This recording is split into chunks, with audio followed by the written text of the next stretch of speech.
Spiritual Living Central Texas, where we read our sign.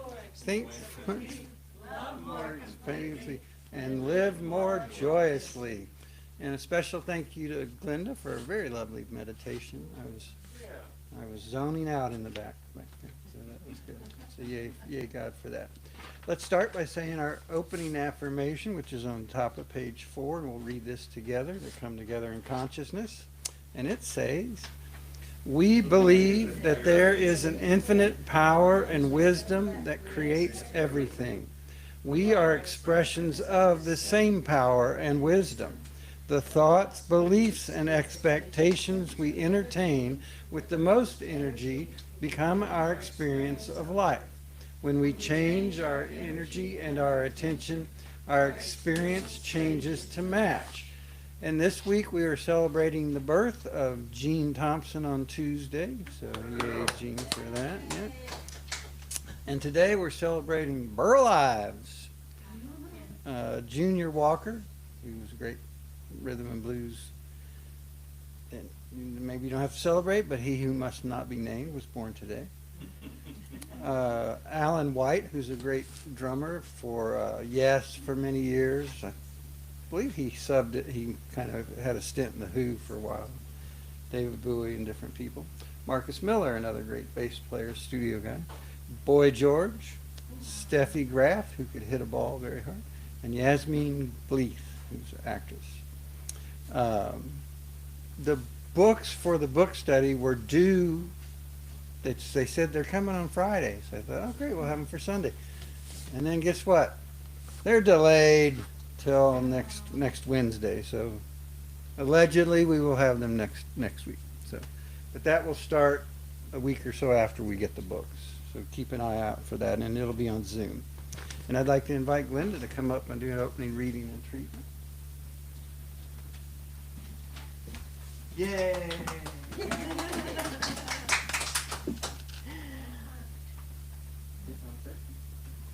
So, from today's Science of Mind magazine daily article, I take this thought. Love invites us to listen with an open heart, to speak with honesty and kindness, and to hold space for another's experience without judgment. In this way, relationships can become a spiritual practice, a place where compassion expands, forgiveness is offered, and patience blossoms. Okay, we'll take that. So let us just take a moment to open our hearts and our minds to that love and spirit within us,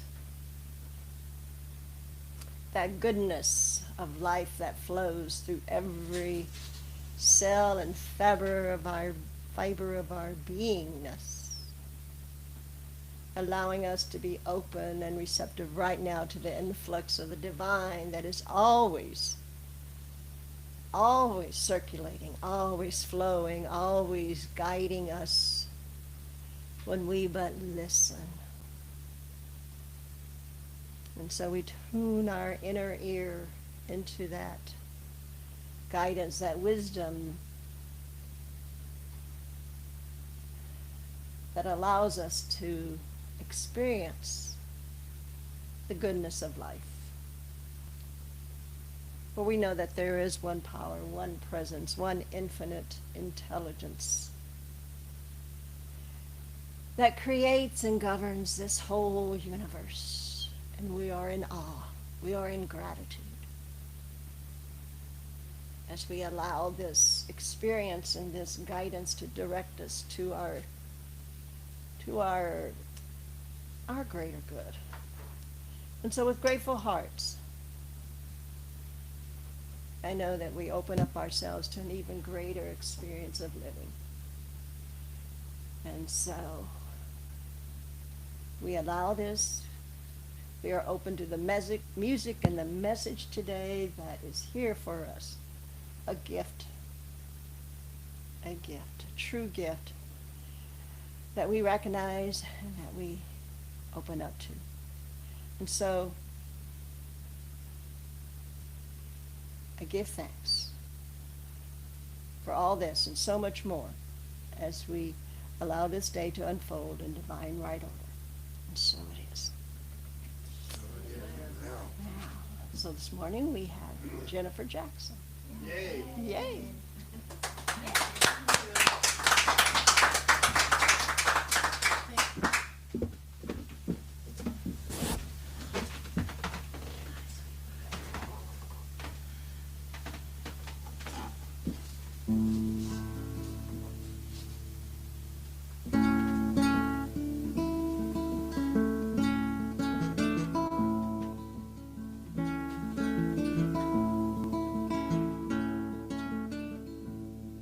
The first bird of morning sings before the dawn, breaking up the darkness with her beautiful song. I wait for you. I wait for you.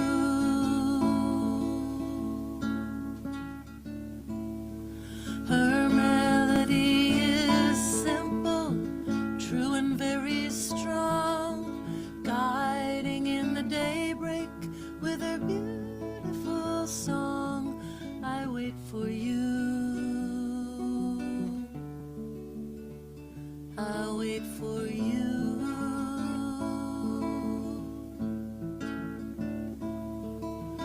Wake up, love divine. Wake up and free a worried mind.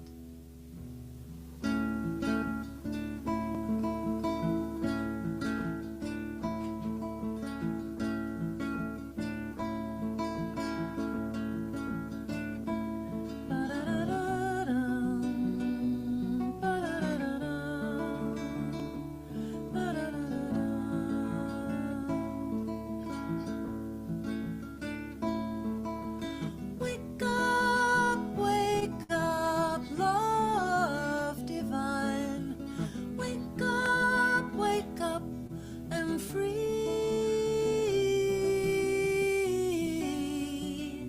a worried mind. The gentle light of morning, the softness of the air.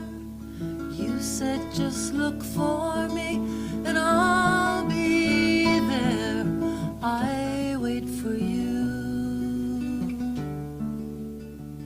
I wait for you. I wait for you. I wait for you. I wait for you.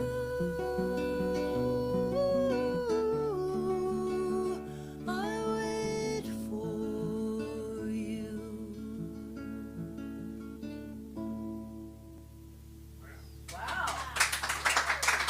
Thank you.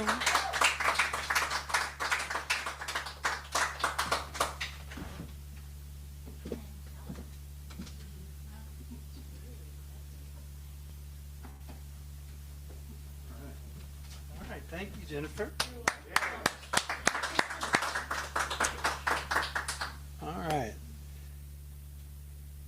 How come crabs never volunteer? Because they're shellfish. Oh, wait.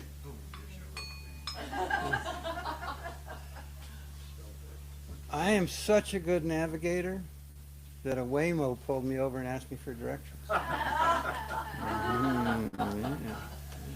I did have a Waymo honk at me the other day. I guess they thought there wasn't as much room as I thought there was in order to get in front of them. So they are responsible. All right, this morning we continue our second time, that's kind of funny that I use that, second time series of this year. And you might say, well, why are we repeating something we already covered? Well, in an infinite universe, there's always tons more ways to look and observe and interpret and describe things, right? And sometimes the realization of another way to describe something comes along fairly quickly, and sometimes it comes along after a good bit of time later. Sometimes the realization comes from internally observing the way I understand or verbalize something. And sometimes I don't hear the limitation expressed in the idea until I say it out loud. And then I'm like, ugh, okay, maybe there's a better way I could say that, right? And sometimes the realization comes along from external observations of an observation I have. A perfect example is sitting right next to the lovely Donna Littman over there, our own Tom Parrish. Hi, Tom. Okay. Now, after my brief discourse on AI and the intersecting of it with our current paradigms and trajectories and identities, you know, the truth is we can see it as a threat or we can see it as an opportunity, as anything else that comes along that's new in our life. But I contacted our local AI expert, Tom Parrish, and asked him to just review the ideas and give me some feedback on it. And he graciously did that. And from his review, and then where he took those same ideas and how he used them as a launching pad for many other things, I saw that there was a lot more to it, as there is a lot more to everything in life. And whilst I thought I was fairly thorough in my expression, or my ego wanted to think I was, once I got his take on it, I started to see the limitations in the way I was describing it, or other possibilities and other tangents to go out upon. So the next time I talk about AI, I'm going to have new materials and new things to say about it. Not to mention, by the next time I talk about AI, I will observe and have processed and described a lot of other relevant things to bring into the discussion. So thank you to Tom for that. And also thank you to life and subconscious mind and the quantum field and God responding, whatever, for setting up this learning curve that seemingly has no end to it. I was at a minister's conference many years ago, and one of the teachers or instructors was Mary Manning Morrissey out of I think she's out of Seattle or Portland, or anyways, upper left part of the map. And she shared with us that she gives 3 talks every Sunday at her center. The one she prepared, the one she actually gives, and then the one she realized, oh, I could have said as she drives away. And I'm telling you, sometimes it is that quick. It happens just that fast. By the time I get up to this intersection with Manchac and I decide to turn right or left to go on to whatever's next, I realize there's something else to add. There's something that I had previously thought of to put in the talk that didn't make it into the talk, or something that would help describe my main point in a different way. Another story to support the main premise, another metaphor to restate the idea. Now, another one of my mentors started his ministry, and he gave 10 years of talks. And then he decided to start that cycle over again with the exact same titles. Thought, interesting. But he asserted that no 2 talks would ever be the same, because in 10 years he's experienced personal growth and he's advanced his ability to process and navigate and describe the exact same subjects, which I can understand. In the 25 years that I've been doing this, and in Beatles Month, we've had 2 repeats. One of them was unintentional, and one of them was intentional, and it was "Drive My Car," the song "Drive My Car," because I had given the talk on "Drive My Car," and then like a couple of years later I heard the song again, or it pulled up, and I was like, oh, but wait, there's more. If I order before midnight tonight. Okay? Because I realized I had interpreted it in one way, but now I saw it in a different way. James Pierce shares with us, the moment is not found by seeking it, but by ceasing to escape from it. The point to all this is that anytime we attempt something, it may be the very first time we're trying it, with all the things and the attitudes and limited beliefs we bring to first attempts of most things, or it may be the umpteenth time that we're attempting it. But each time we carry our assumptions and our expectations into our interpretation and engagement of whatever's before us. And what I notice is that the sequencing is always the same. There's the initial idea, there's the preparation for it to consider it, which includes an assessment of the needed time, energy, attention, and resources for success, we believe. And then there's the approach, and then there's the engagement. And we tend to think of the location of the starting of an effort or an expression when the actual physical expression starts, at that beginning. When the idea leaves the realm of possibility and starts to enter the realm of reality as we start to experience or express it. But one could argue, and I think convincingly argue, that the start of the actual expression happens long before there's any movement on a physical level or any start of a verbal observation or expression. Just like so much of life happens on the invisible level before we ever see any movement or on the physical level or start to see any physical form. The start of your next effort actually happens as you are starting this effort, right? Because as you start this effort, you're starting to gather data and experience that you'll reference when you mentally anticipate the next physical effort. So the consciousness we bring to the next moment is being built in this moment. And there's also a good bit of overlapping going on in all this sequencing. You know, as we finish one time and decide to try again, or we decide, okay, that was enough, I'm good, I got what I set out to get, and I can now turn my attention and my resources over to something different that interests me. And not to complicate and confuse, but when you really start paying attention, you'll see that there are layers upon layers upon layers upon layers of this progression going on all at the same time. And as this one is just getting started, there's another one over here that's in the middle of the process, and then there's another one that's nearing completion. And others have been completed and are in the review and adjustment phase that helps us move further out on the old learning curve. And others are just beginning to enter the consideration phase. And all that's going on at the exact same time. The great American philosopher Miles Davis says, it's not the note you play that is the wrong note, it's the note you play afterwards that makes it right or wrong. Right? So how well and effectively we engage this moment sets the tone for our beliefs about what's next and what's possible for us. And the more we observe, the more we understand, the more reliably we can anticipate what's next. Now, we've all voiced this in our own experience of life multiple times throughout our life. This idea of effort and review and adjustment and new effort is a cycle that goes on and on and on.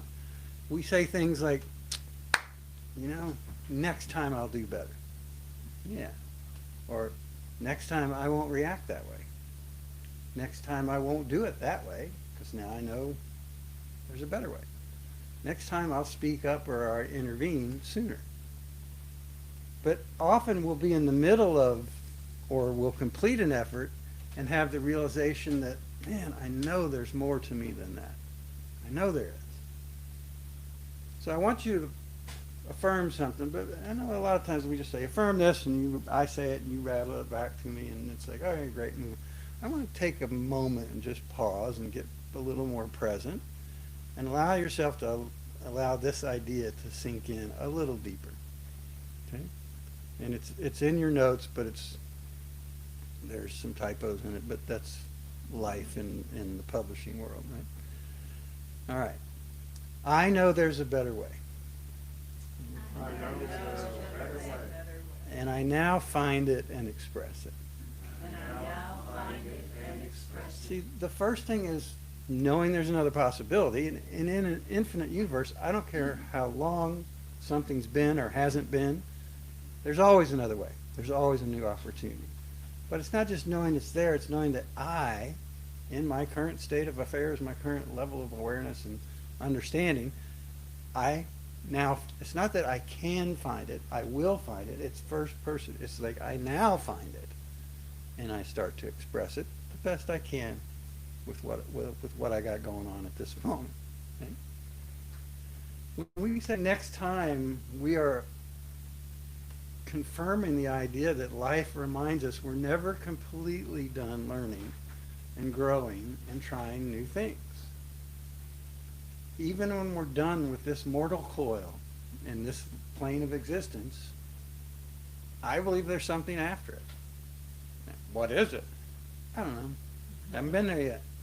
And even if I get there, I don't know. I could tell you, come back and tell you what it is. So we'll leave that to other experts. Because there's always another possibility. Always, always, always, always.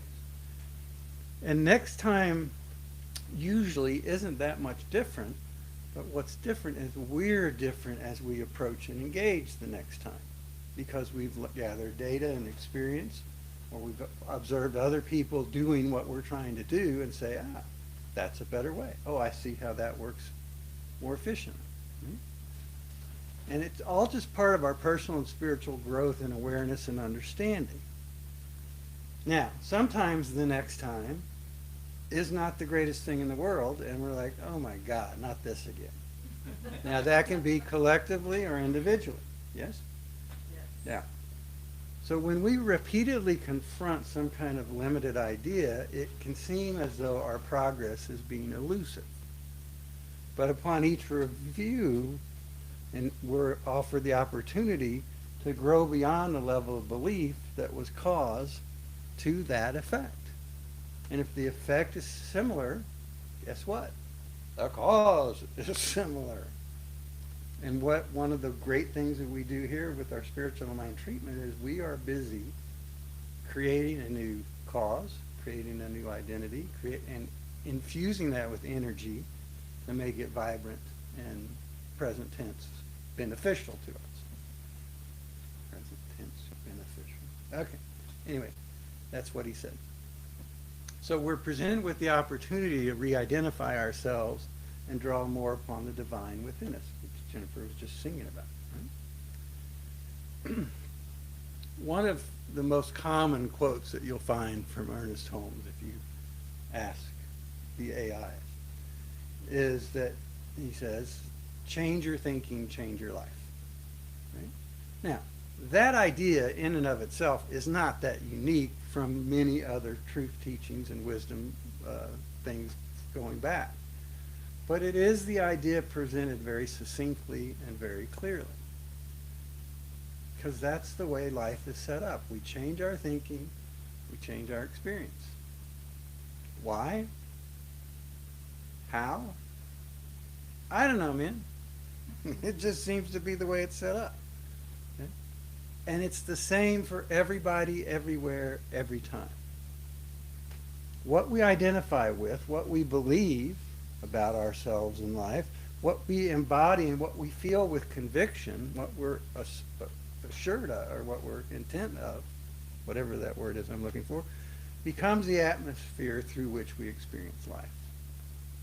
And as we change any of those things, our beliefs, our expectations, our feelings, our thought, we change our experience and we change our life. Now, another really cool thing about how all this is set up is that we bring with us into this moment all, in our engagement of this effort, we bring with us all the previous knowledge and experience from every previous approach and engagement. Whether it's ours individually or it's somebody else's we can benefit from. Even when this effort is in a completely different area of life than the previous effort we just had, or the previous effort that comes to mind that we remember. Next time is formed by what I practice this time. And that's why our regular spiritual practice. Thank you. That's why our regular spiritual practice matters so much and makes such a big difference in our life. Not because Spirit needs you to meditate in order to feel good about itself. No. It's not because there's some cosmic checklist that you're going on. Oh, I meditate. Oh, I do spirit. I study. Whatever your spiritual practice consists of. That's individual for you. But we practice because we're training and we're building a consciousness to process and navigate life more effectively and more gracefully. so that when we enter into a next effort, we bring with us an expansive idea about life, an expansive idea about ourselves. We're training ourselves to remember the truth when the facts get loud, and sometimes the facts get pretty loud, don't they? My body has facts that it tells me. Okay? The bank account, the relationship, the news, the calendar, our past, all those things present us with facts. Not truth necessarily, but facts. And our teaching is about realizing that the facts are not the final authority. They're not. Spiritual principle and the expanses of life, yeah, those are the final authority. But facts just describe what's already happened. And principle reveals what can happen next, or what else is possible. The past shows us what's been believed and accepted and embodied and repeated, but the past doesn't have to be the architect of the future unless I give them the blueprints and the construction budget. The past just explains previous beliefs and attempts, but it doesn't have to define me. Because we are free at any moment, boom, to go off on some completely different trajectory that we never even considered before. See, life works in cycles and it builds upon itself. Day and night and seasons and repetitive patterns that we focused on in our previous series. Every moment is a new beginning, and every moment presents us with a new opportunity to adjust and change our cause and adjust and change the effect. And we'll get into that more next week when we continue. Stay tuned. Martin Luther King Jr. shares, the time is always right to do what is right. The time is always right to do what is right. You don't have to wait till later on. You don't have to wait for the world or the government or the system or the whatever to get figured out. But this time is always the right time to do what is right. I was going to sing a song, but I can't think of it. I'll spare you. We'll let Jennifer do the singing tonight. Yeah. We are our harshest critic. Yes or yes? Yes. Absolutely are. Why? Because we've personally witnessed and experienced everything that's ever happened to us in our life. The good, the bad, the ugly, the indifferent. Right? So when we say next time, we're really saying the next cause can be different than the previous cause. The next thought, the next word, the next response can be different. And if the cause changes, then the effect must change as well. Yeah. The next time. Somebody told me once that this has stuck with me for decades. He said, you quit smoking after you extinguish the cigarette. And you start smoking again as you light up the next one. Right? Just a twist, but you realize, yeah, that's true. You're not continually smoking, right? Now, I quit drinking. Popular applause. I did it as part of my preparation and recovery from my heart surgery a couple of years ago. And when they told me, okay, you can start drinking again, I was like, meh. I've drank most of my life, to be honest with you, ever since I could steal it from the liquor cabinet, right? Or get somebody to buy it for me at the 7-Eleven. Okay? But I know what it's like. I've experienced that, and I just choose not to drink. And that's a choice. And it was 2.5 years ago, and to be honest, I don't really miss it. There are occasionally things I get curious or something, and I tell myself, okay, do you remember how hard it was to focus and have clarity when you were drinking? Even when I wasn't physically drinking, just the residual process of. Anyway, I'm not here, it's not an AA meeting or something, but I'm just saying that was elusive to me while I was drinking. I don't say it to seem evolved or appear superior in some way. I say it to share the idea that there doesn't have to be a next time on everything all the time, because we're always at choice. partly because as we live and express and observe, we move forward and we process and we perceive other possibilities. Those possibilities we wouldn't even consider possible if we hadn't taken the previous step to get to this point of view, or the previous 100 steps to get here. To get here with the level of awareness and understanding and capabilities that came about as a result of those previous steps. Dr. Holmes, our founder, shares, our body is part of the kingdom of God, therefore there is a spiritual pattern at the center of it. That's really how all healing happens. There is some spiritual pattern for our body, and we return to balance. We return to that outline. We return to the reconstruction of cellular patterns that make things just work, make things cooperate with what's next to it or what it's co-processing. Thomas Troward, who we're going to be studying his book on Thursday night book club, provided Holmes with the idea of the mental equivalent. A mental equivalent is the idea of how it will be. It's our expectation of how we will be. And the clearer we are about what that mental equivalent is, and the more positive energy we give it with a why we're doing it, why we're interested in that direction, the more we get inspired enough to get up and out of our comfort zone and get out of our habitual ways and get started moving into new territory and new experiences. And this is the same way it works. This is the same sequencing that works over and over and over again, no matter what the size or the scope or the severity of the particular issue at hand is. And the real purpose of the mental equivalent is to focus the power of our expectation in a positive light, rather than allowing our expectations to cloud our vision with our worries, doubts, and fears, or the worries, doubts, and fears of others. And I'll tell you, I'm starting to notice how there is an awful lot of people very intent on trying to get me to validate and adapt and adopt their worries, doubts, and fears. I don't know. Do with that what you will. But what matters is we don't have to wait until our mental equivalent is some pristine and perfect and matches the collectively approved prototype of what we want.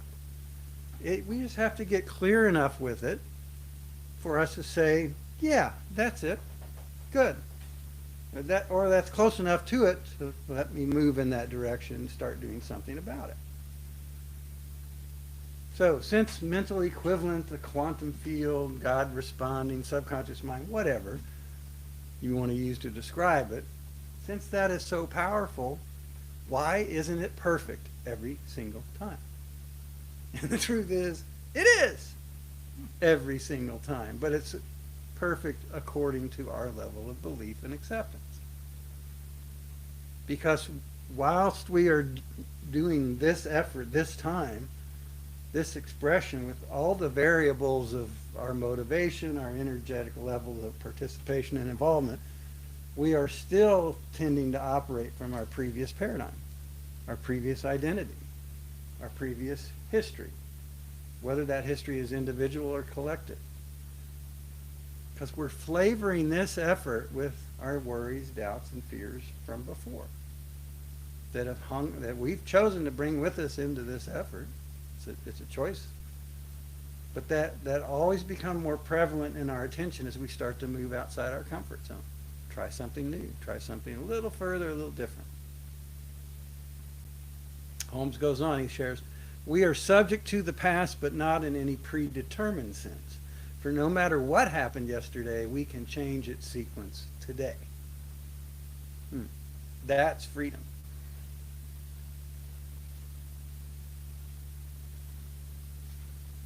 He also states that principle is not bound by precedent. It's the same idea. Look, here's the thing, and there's really no getting around it. We're going to be using our imagination. We're using it all day, all the time, all life long. Okay? We're going to use it in this effort. We're going to use it in every effort before, during, and since. In our consideration of this next opportunity. And we might as well practice and learn and develop and build an imagination that uses life-affirming and expansive ideas about ourselves and about life. And in creating our expectations of what's next for us and what's next for us individually and collectively. The truth is, nobody, never, not nobody, not no how, however that line goes, is ever promised a next time. We're not. It could all stop right now. Right? All we have is this time. All we have is this effort. All we have is this opportunity. And if we build and operate from a paradigm that says, oh, there'll always be a next time. Sometimes we can tend to get a little lazy, and we'll tend to just put a little moderate effort into this time, figuring we'll get better as we go along. And yeah, you will get better as you go along. But this moment, this time, is where our life is actually lived, where our life is actually experienced.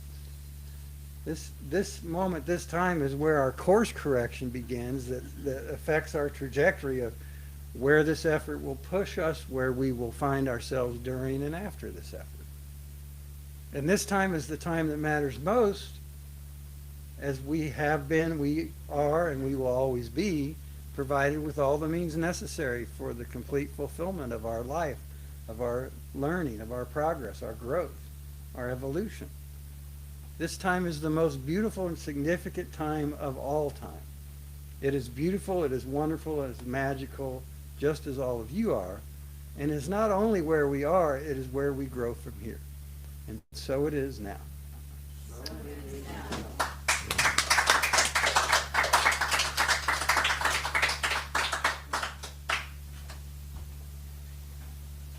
All right, thank you very much for that.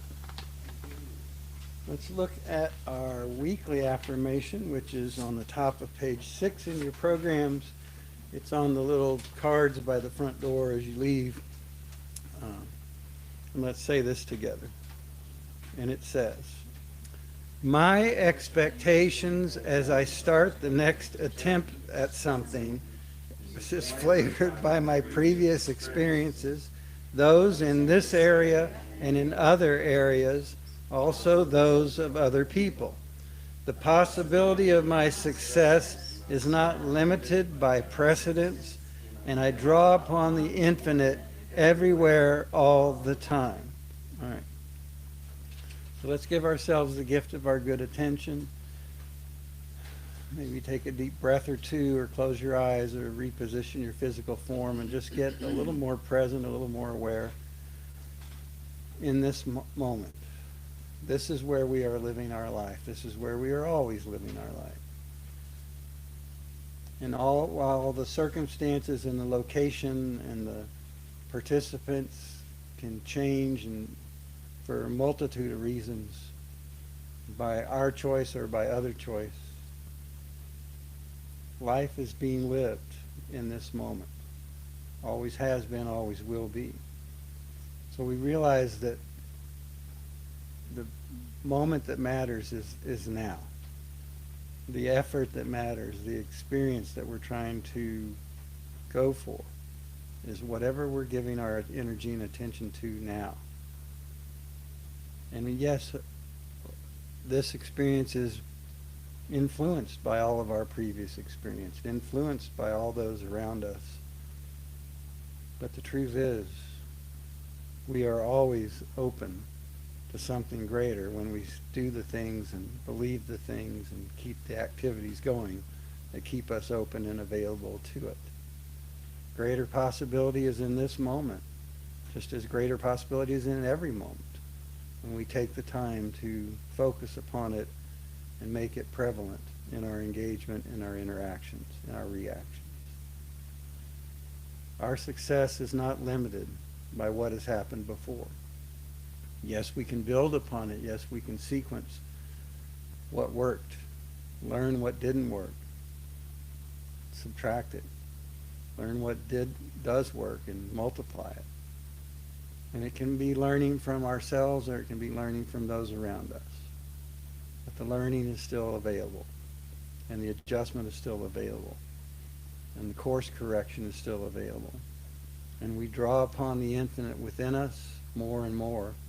We start to find the divine all around us in multiple expressions, in multiple interactions, in multiple opportunities. We love this wonderful teaching in all the ways that it shows us these divine principles at work in life, in all of life. And the more we see that pattern, we start to rely upon it. We know we can look for it in the midst of any and everything and draw upon a deeper wisdom, draw upon a deeper creativity, deeper possibility in each and every moment. We love this community of like-minded individuals that love and support each other in all the ways we get to do that throughout this week. And we love this wonderful time together in this wonderful space we get to experience this time together. And we love this moment and this life and this day and all that it holds for us and by means of us.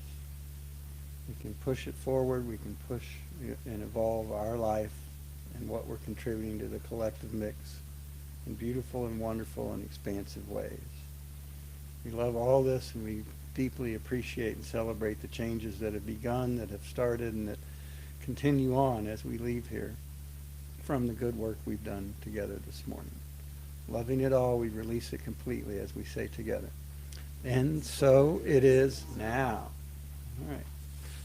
Okay, and now we come to the time of our time together where we support this wonderful work we're doing together. We take the value we receive from the world for the value we bring to the world, and we pass that along with love and appreciation. If you will notice at the bottom of the page, we have not updated our financials in quite a while. Part of that is that there's a learning curve going on. Gee, surprise. But just last night, I found a report that I was trying to find, a way to generate a report, I should say. And we figured out how to make that, include that. What that means is we got to go back from January 1st and kind of just recreate everything, but it should move much more quickly now. So we should have that updated by next week is the thing. I'll tell you, the numbers aren't great, but they are what they are, and I think it's good to let you know what they are. All right. So now we're going to invite Jennifer. We're going to say our giving affirmation in the middle of page 6, and it says, "Divine love consecrates my gifts. They go forth to heal, to bless, and to prosper. They are evidence of my commitment. They do their good and perfect work and return to me multiplied abundantly, and so it is now." And now we'll invite Jennifer to come up and do a couple more songs. Are you playing anywhere we can see you out in the world? I'm playing in Bastrop. That's at the end of July. Okay. I don't have a lot more things booked for this area right now, but I have a website if anyone ever wants to see where we're playing, and it's just my name, Jennifer Jackson, and I just have one N in Jennifer. JenniferJackson.com? Yeah, .com. Okay. Yeah. Cool.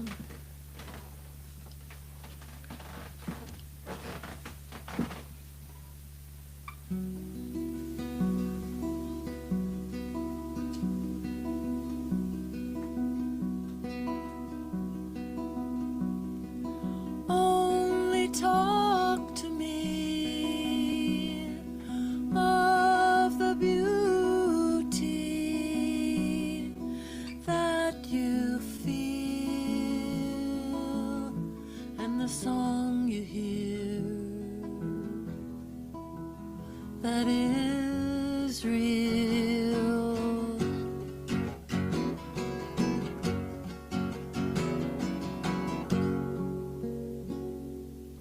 Only show me shadows that fall through the trees as we talk. Take my hand, walk me.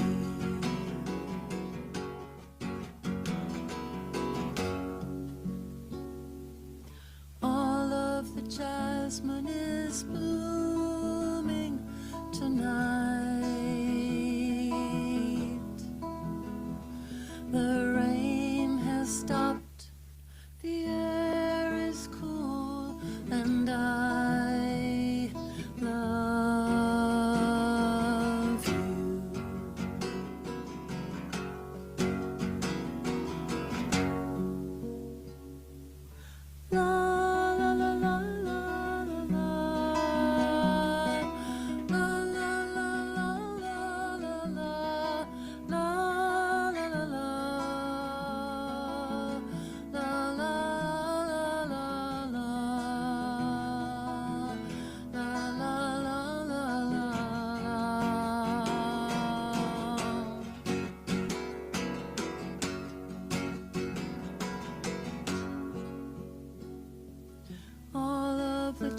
jasmine is blooming tonight.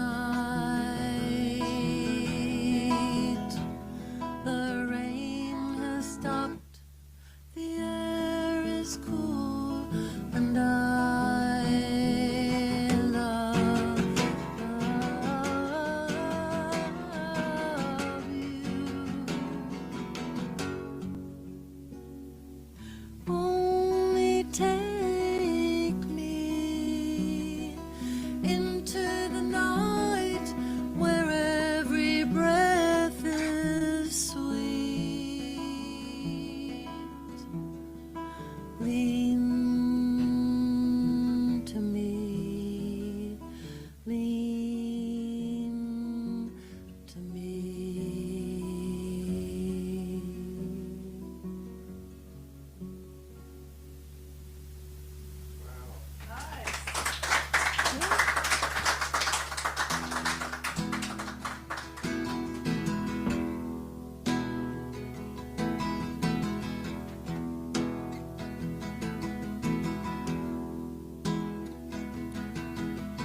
Your eyes, look of love, far away and right up close. I wanna know. I wanna know.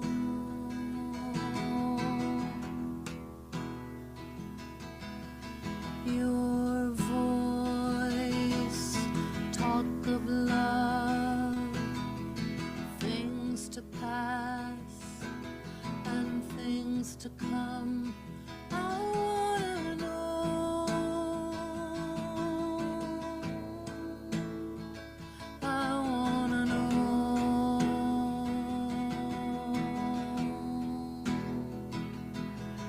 How easy to give, how easy to live.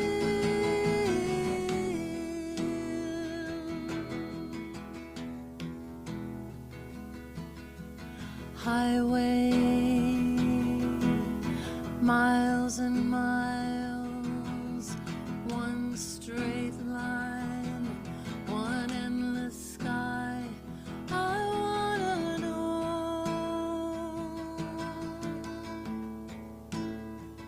I wanna know.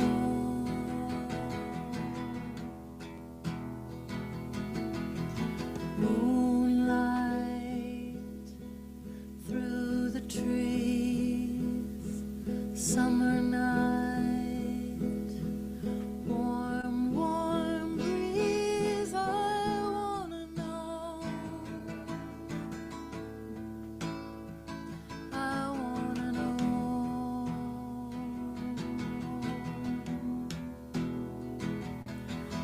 How easy to give, how easy to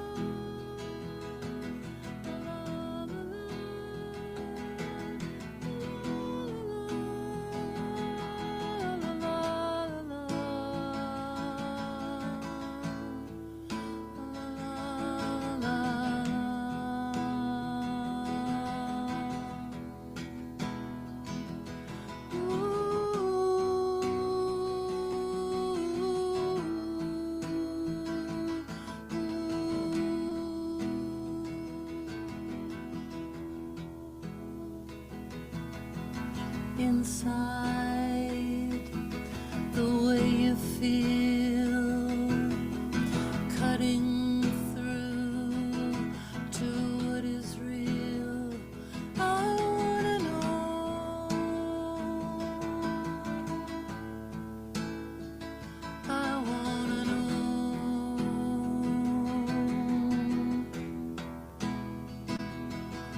How easy to give, how easy to live.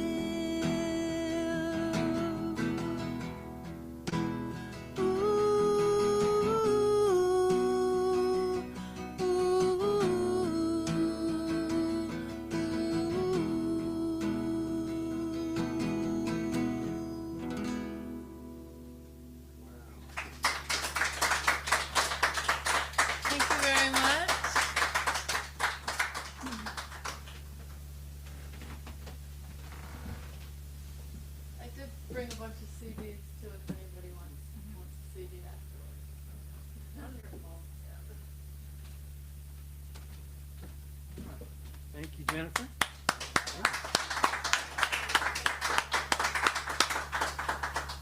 All right, and now we come to moments of gratitude in the living of our life, the realizations of applying these spiritual principles and moving forward in growth. And I am, I've mentioned a couple of times how much I really enjoy the school. Let the elementary school up the street from us just let things grow in the little sidewalk area there where the kids are dropped off, and everything was blossoming and blooming, and it just was a reminder that every expression of life will bloom and flourish and propagate when given enough opportunity and time and the environment to do so. And they mowed it all down. Just like scalped it. But anyway, at least it smelled like fresh hay for a couple of days or something. But it's just a very different vibe walking down there, and it made me think about, we think that the things have to look a certain way to be right or good or something, and it's like, well, and there's a time and a place and a purpose, but sometimes there are other opportunities. So it just looks sad now to me after having seen all that. And it was tougher to walk down the sidewalk because there's things growing together and all that, but minor inconvenience for the beauty. So anyway, other opportunities or other observations? Yes, Karen? I have been going through a lot of physical challenges Mhm. for the last several months. And it's kept me at home a lot, so I'm just so glad to be here this morning, number one. But number two, I went through cataract surgeries, Uh-huh. and my vision is so bright and so clear, and the colors are so vibrant now. I just feel like a kid on Christmas morning. So I am so grateful to my awesome surgeon and all the good doctors that have helped me to get rid of my chronic pain and get over my virus, and I just feel reborn. Yeah. So I'm so happy. There you go. And it is amazing what technology has allowed medicine to do, in different ways. Yeah, good. Anybody else? Yes, Leah? Your talk reminded me so much that, I work at trying to say the right words and say, that I want to, get something across. And there was a time when I was kind of estranged from my son. And I was trying to think, what can I say to him, and what I did is I got in the car and I drove all the way to see him. And I was living in Smithville, and I went all the way to Austin. And I was at his front porch, and he opened the door, and he didn't invite me in. And it was very awkward, and the words didn't flow, and still I got across that I cared very Right. much. And I left, and our relationship started again. But it doesn't have to be perfect. Right. And it was perfect. Yep. Because he felt so much better. Yep. So just wanted to say, yes, Yeah. we're doing it. All right, good. That is what we're Yeah, doing. yeah, go ahead for that. And we have to let go of our perfectionism, because the point is, I don't care how good, I mean, you look at the Olympians that win gold medals, and they're like, yeah, but, and I do this on my own performances, like, somebody will ask, well, how did the show go at the Elephant Room? It's like, it was pretty good, but I missed two things, and this one, and it's like, nobody knows that, except for me, But the point is, we know we can do better, and that's part of our progress and our growth, and part of our expanding our awareness and our understanding of life and ourselves as expressions of it. So yay for that. And possibly it was more convincing because it was fault. Yeah. Yeah. Yeah. Go on, read the full well here again. Hi, it's good. But it's also the taking a chance that you wouldn't be received or that it wouldn't go according to plan. But the point is, you do your part. You love in the ways, express it how you can, and you realize, oh, I can do it a little differently next time. That's all. But the main thing is just do it. I think there was a slogan about that. So, all right, good. All right, well, let's look at your opportunity for applications in your life, otherwise known as homework. And it says, notice your expectation of the next repetition of anything. Some are quite big deals, others much less so. The difference is in your belief of the likelihood of your success this time around. I went to brush my teeth this morning, and it was no big deal because I have a pattern, and the dentist seems to like it, and so I just keep doing the same pattern, and I don't have to think about it too much. Other things happen, it's like it's a bigger deal because it's like, okay, I'm not quite as certain as the outcome. But realize that the learning curve is always happening. Let's look at next week that we're going to continue this. The ideas are building upon themselves because life builds upon itself. And our musician will be Tucker Livingston. The book should be in this week, and so we should have them here next week. Or you can just go on the Amazons and get them. Although yours may be delayed as well. We don't know, because that's where we got the current ones. Anyway, that'll start soon, so just prepare for that. And anybody reach out to Jean and tell her happy birthday on Tuesday.